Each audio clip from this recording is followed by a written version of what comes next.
Peter Obi is now a member of his fifth political party in 23 years. 5 parties, 1 man: OPGA, PDP, Labour, ADC, and now the Nigerian Democratic Congress, a party that was legally registered just 3 months ago. But here is the detail that the defection headlines are not stopping to interrogate. Within days of Obi walking into the NDC's doors, the party held its inaugural national convention and zoned its 2027 presidential ticket directly to the south. Not after a primary, not after a contested internal debate. A motion was moved, delegates cheered, and it was done.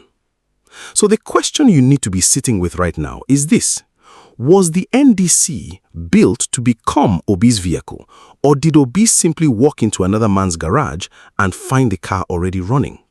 Because if it is the former, if this is a genuine movement seeking a stable platform, then everything Obi has said about principle holds water. But if it is the latter, and the evidence I'm going to walk you through points somewhere far more uncomfortable, then the Obidient movement, 6 million votes in 2023, market women who donated, students who printed flyers, diaspora who registered for the first time, that movement has been following a man who is not running from broken parties. He's running towards a prearranged destination. That question will not leave this analysis until the very end. Before we go further, if you're new here, this channel exists for one reason: to give Nigerians the political analysis mainstream media is too afraid or too compromised to deliver. Hit subscribe and stay with me. This gets deeper. Let's establish exactly what happened and in what sequence, because the sequence matters. On May 3rd, 2026, Peter Obi and former Kano Governor Kwankwaso walked out of the African Democratic Party, a party Obi had joined barely 5 months earlier in December 2025 after leaving the Labour Party. They arrived in Abuja, sat in a closed-door meeting with party leaders, and emerged with NDC membership cards. They were formally received into the party by former Bayelsa Governor Seriake Dickson, the NDC's national leader. Days later, at their party's first ever national convention, a lawmaker representing Ogbaru Federal Constituency in Anambra State moved a motion. That motion zoned the 2027 presidential ticket to the south for a single 4-year term, after which it would automatically return to the north in 2031. The motion passed with overwhelming delegate support. Kwankwaso, the same man who stood at Chatham House in 2023 and said publicly that he could not step down for Obi, took the microphone and said he supported it.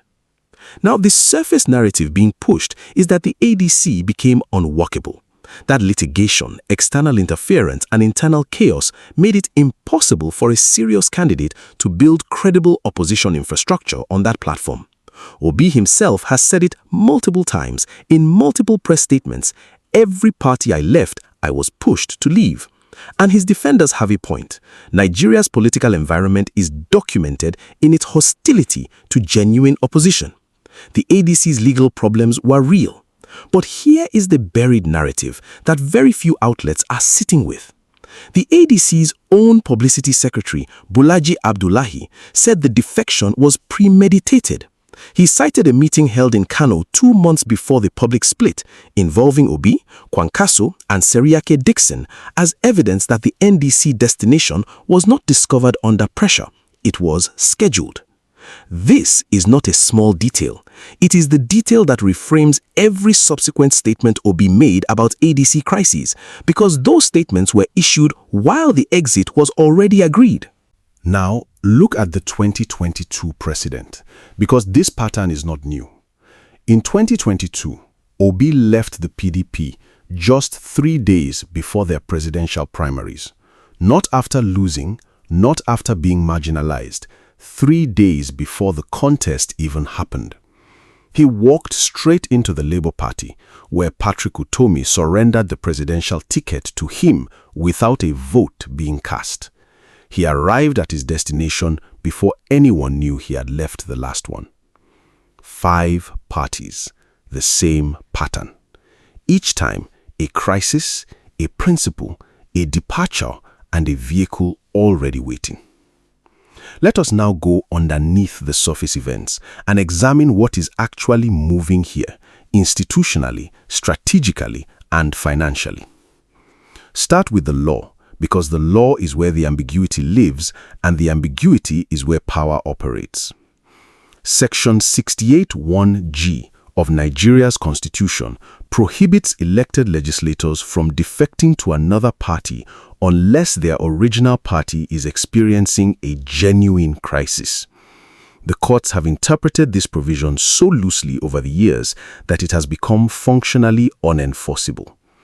Any politician who wants to cross the aisle can cite internal crisis and find at least one judge somewhere in the system willing to entertain the argument. So when 17 members of the House of Representatives moved from the ADC to the NDC during National Assembly plenary, all citing internal ADC crisis, they were using the same language, the same justification, the same constitutional escape route. Whether those crises were genuine or manufactured, Nigeria has no effective mechanism to distinguish between the two. That ambiguity is not an accident. It is the oxygen that political migration in this country breathes on. Now let us be specific about who gains what from this arrangement. Obi gets the most visible thing, a cleared runway to the NDC presidential ticket without facing a competitive primary. No opponent to defeat, no votes to win within the party. He arrives at the convention, the ticket is zoned to his region, and the path is open. Kwankwaso gets something less visible but equally significant. He stepped aside from the presidential slot, publicly, at a convention, with witnesses. That creates a political debt that exists in the future. If Obi wins in 2027, that debt exists. And even if Obi loses, Kwankwaso has rehabilitated his national relevance after the NNPP collapsed around him. He entered the NDC as a kingmaker, not a candidate, and in Nigerian politics, kingmakers often outlast kings. But the person I want you to think carefully about is Seriake Dickson, because almost no analysis is asking what he gets. Dickson is a former governor from Bayelsa State, oil-producing, Niger Delta, resource-rich. He spent years after leaving office building the NDC.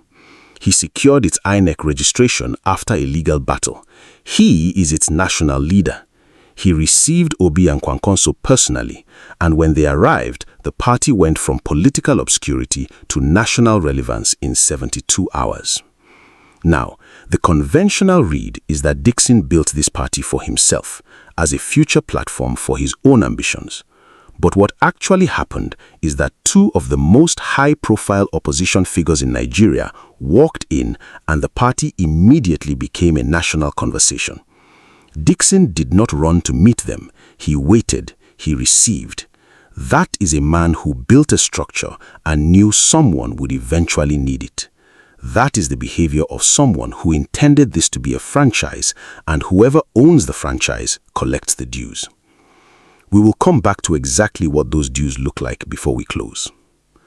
Now, let us talk about the 2027 electoral mathematics specifically, because the NDC zoning decision is more strategically precise than it appears. By zoning the ticket to the south for one 4-year term, with automatic rotation to the north in 2031, the party has surgically removed the fairness argument from Obi's opponents. No northern politician can call the arrangement unjust when the agreement explicitly says the north gets it back. Kwankwaso, by endorsing the zoning publicly, converts his most valuable political asset, his ability to mobilize mass northern voters, into a chip he plays for Obi's benefit. He gives up the presidency. In return, the arrangement implies his interests and his base's interests are protected in any future NDC-led government. But this is where the calculation becomes uncertain. In 2023, a significant portion of Obi's northern support came from northern Christian voters who feared a Muslim-Muslim ticket under Tinubu and Shettima. That emotional trigger, that specific fear, no longer exists in 2027. Tinubu is already president. The Muslim-Muslim arrangement is already governing. So the fear that mobilized part of Obi's 2023 base has already been resolved by reality. What replaces it as an emotional and political driver for northern voters to back an Igbo candidate again? That is a question the NDC has not yet answered publicly. Now, let us talk about the people who are conspicuously silent, because in Nigerian politics, silence is frequently the loudest signal. Atiku Abubakar. He has been hovering around the ADC space despite its crisis. He has not commented on the NDC move. A man with Atiku's political radar does not stay quiet by accident. Goodluck Jonathan. His name has been circulating persistently in political circles as a potential spoiler candidate, and the mathematics are real. Jonathan is constitutionally eligible for one more 4-year term, and for northern political actors who want the shortest possible route back to presidential power, a Jonathan candidacy offers exactly that, a southerner in the chair, but one whose northern allies know they will be served. If Jonathan moves, the Niger Delta coalition that Dickson represents faces a direct loyalty question because Jonathan is from Bayelsa, Dickson's own home state. And Tinubu's camp, his aide Bayo Onanugan called Obi a wandering politician within hours of the ADC defection. You don't mobilize a presidential spokesperson to attack noise, you attack threats. The speed and sharpness of that response tells you exactly how seriously the Aso Rock political machine is tracking this realignment. There is one more thread here that connects everything, and it runs through Dickson. Sit with this. A newly registered party that can attract 17 legislators in 72 hours, fund a national convention, process defections, and instantly project national credibility. That doesn't happen on goodwill alone. The financing of the NDC's political infrastructure is not publicly documented. What we can observe is the outcome. A party that behaved from the moment of Obi's arrival like it had been waiting, funded, and structured for exactly this moment. Before we get to what this means nationally, there's something almost nobody has connected yet, and it changes the entire picture. Let's step back from the individual actors and look at what this moment means for Nigeria as a political system, because the implications extend far beyond Peter Obi's presidential ambitions. Nigeria's opposition has now fractured into at least 3 distinct lanes. You have the APC holding the center of institutional power. You have a residual Labour Party, partially rebuilt after Obi's exit, with Dati Baba Ahmed now in the PRP and Abaribe back in Labour. And you have the NDC positioning itself as the primary opposition coalition. In a presidential election that is decided by plurality, not majority, a fragmented opposition is the most powerful gift anyone can give to the ruling party. Tinubu doesn't need to win Nigeria. He needs to win more than any single opponent. 3 divided opposition candidates in 2027 is a structural advantage for the APC that no amount of economic mismanagement can fully erase. For ordinary Nigerians, the economic indictment Obi delivers at every rally is factually accurate and politically powerful. 140 million Nigerians living in multi-dimensional poverty, over 80 million youth unemployed or underemployed, fuel prices that have more than tripled. These numbers are real, and the frustration behind them is legitimate. But the question an ordinary Nigerian voter in Kano Market or Mile 12 Lagos must ask is not whether the criticism is valid. The question is, what happens when governance becomes difficult? What happens when the coalition cracks under the weight of competing interests, when Dickson's Niger Delta bloc wants something, when Kwankwaso makes demands, when the international economic environment creates hard choices? Does a man who has walked away from every difficult political situation in 23 years stay? His own running mate said it, if there is a quarrel in Nigeria, you will walk away. On security, A weakened, fragmented opposition is not neutral in its security consequences. It concentrates executive power without meaningful legislative counterweight. When 17 legislators migrate in a single day from one party to another, those legislators are now structurally dependent on NDC leadership for their political survival, on Dickson, on whoever controls party discipline. The question of whether that dependence produces strong governance accountability or simply produces a new set of transactional relationships is one Nigerians must be willing to ask out loud. Now to Seriake Dickson.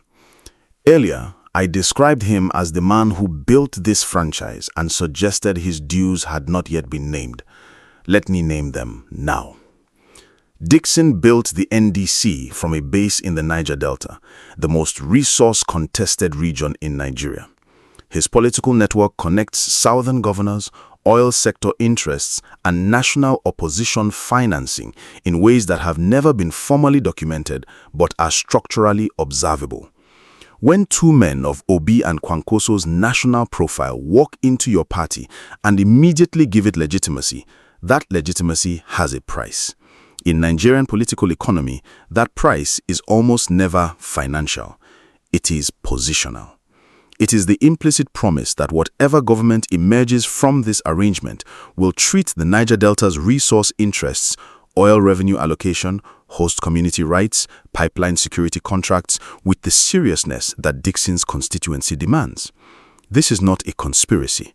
This is how coalition politics works everywhere in the world.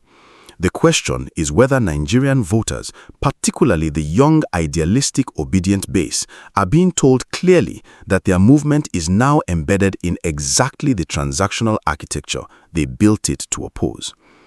And here's the data point that reframes everything. The NDC was registered 3 months ago. The Kano meeting where Obi, Kwankwaso and Dickson allegedly planned this move was reportedly held 2 months before the public defection. That means at the exact moment Peter Obi was still presenting himself as a committed ADC member working to stabilize that platform, the NDC destination was already agreed. That is not political crisis management. That is political theater performed for an audience that deserved the truth. Now, I want to be fair to Peter Obi because this analysis means nothing if it cannot stand up to the strongest version of the argument in his defense. And that argument is not weak. Here it is, presented fully. Nigeria's political environment is uniquely and demonstrably hostile to genuine opposition. The Labour Party's Julius Abure became a court-contested APC-aligned figure inside the party structure almost immediately after the 2023 election. The Supreme Court itself became a battleground for party control. The ADC's legal entanglements were real. Its registration status was challenged, its internal leadership was contested, and opposition analysts have credibly alleged that ruling party operatives deliberately infiltrated both platforms to make them unworkable. If a politician cannot trust the INC-recognized internal machinery of any party to remain free from interference, then moving is not weakness. It is the rational response to a rigged environment. And Obi is not unique in this experience. The entire Nigerian opposition landscape has been destabilized by the same forces he is describing. That argument deserves to be heard because it is not entirely wrong. But here is where it breaks down. Dati Baba Ahmed was inside the Labour Party. He faced the same legal crisis Obi faced. He was pressured, and he stayed to attempt reconciliation. He chose the harder, slower, more politically costly path and earned credibility precisely because of that choice.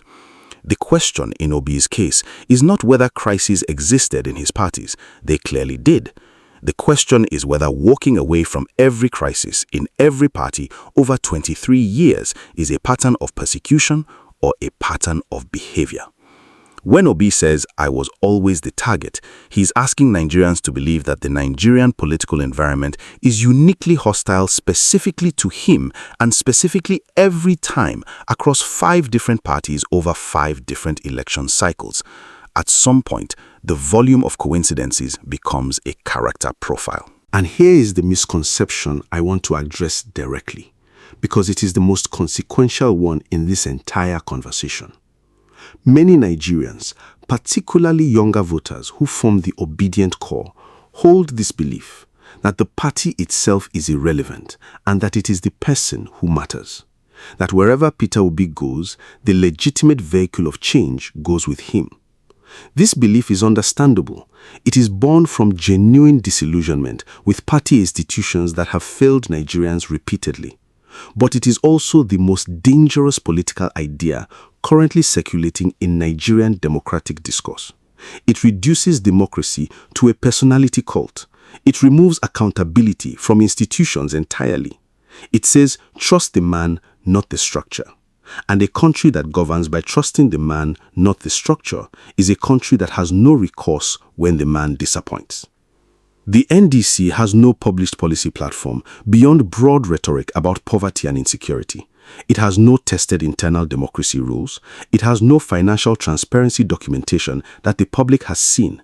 The party is 3 months old.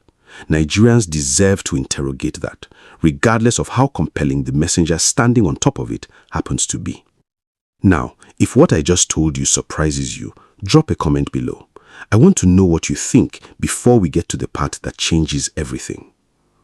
Let me give you 3 specific things to watch, because analysis without signals is just commentary. The first, whether the NDC fields credible candidate at the state assembly and governorship levels, not just a presidential candidate. A presidential candidate without legislative infrastructure is a political float. If the NDC contests seats in Rivers, Kano, Lagos and Borno with candidates who have genuine local roots and real campaign machinery, that tells you the party structure is real. If the NDC exists only at the presidential conversation level, if all the visible activity is Obi speaking at rallies, then what you are watching is a platform built for one man, one election, and nothing beyond it. The second, watch Kwankwaso closely. He has publicly backed the southern zoning. He has eaten the humble pie with witnesses. But Kwankwaso's political history, PDP, APC, back to PDP, NNPP, and now NDC, mirrors Obi's own political history. He is a man who has repeatedly demonstrated that no political arrangement survives contact with his personal ambitions when the pressure gets high enough. Whether Kwankwaso voters in Kano and the Northwest genuinely mobilize for an Igbo presidential candidate in 2027, not because their leader says so in a convention hall, but in their actual voting behavior at the polling unit, that is the empirical test of whether this North-South alliance is a coalition or a press conference. The third, watch Goodluck Jonathan. His entrance into this race would not be an addition, it would be a detonation.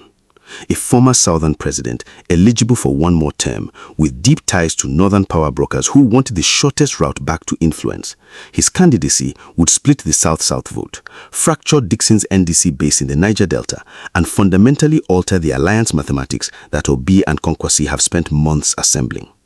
If Jonathan moves before the INEC candidate filing deadline, the NDC coalition faces its first existential test, and it will face it before a single vote is cast. Now, at the beginning of this analysis, the question I put to you was this. Was the NDC built to become Peter Obi's vehicle, or did Peter Obi simply walk into another man's garage and find the car already running? Here is the answer the evidence builds towards, and it is more uncomfortable than either option I offered at the start. The NDC was built by Seriake Dickson for Niger Delta political leverage. It was his structure, his registration battle, his national network.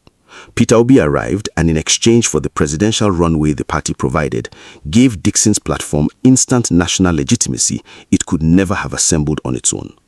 Kwankwaso brought his northern mass voter base as collateral. The 3 men merged their political assets, and the deal was structured by the evidence of that Kano meeting before any of them told the public it was happening. This is not simply opportunism. This is how durable political coalitions are actually built. But it matters enormously that the Obidient movement, built on the explicit promise of transparency, accountability, and a break from the transactional politics of the APC and PDP, deserves to know that the platform underneath their candidate was assembled through exactly the kind of quiet back-channel arrangement their movement was created to oppose. If this trajectory continues, if the opposition remains fragmented, if the NDC structural depth proves shallow, if the Kwankwaso alliance fractures under electoral pressure, Nigeria does not need a stolen election to drift towards a dominant party system. It gets there by default, by the weight of its own opposition's contradictions. And the people who pay for that outcome are not the political actors in those convention halls. They are the 140 million Nigerians who are already in poverty before the latest round of party cards was printed. One final question I want to leave with you, and I'm genuinely asking it, not rhetorically. If Peter Obi wins the NDC presidential ticket and wins in 2027, and a serious internal crisis emerges in his administration within the first year, based on everything you now know, what exactly do you expect him to do? Leave your answer in the comments. I will be reading. If this analysis gave you clarity, share it with one person who needs to understand what's really happening in Nigeria. Like, subscribe, and I'll see you in the next one.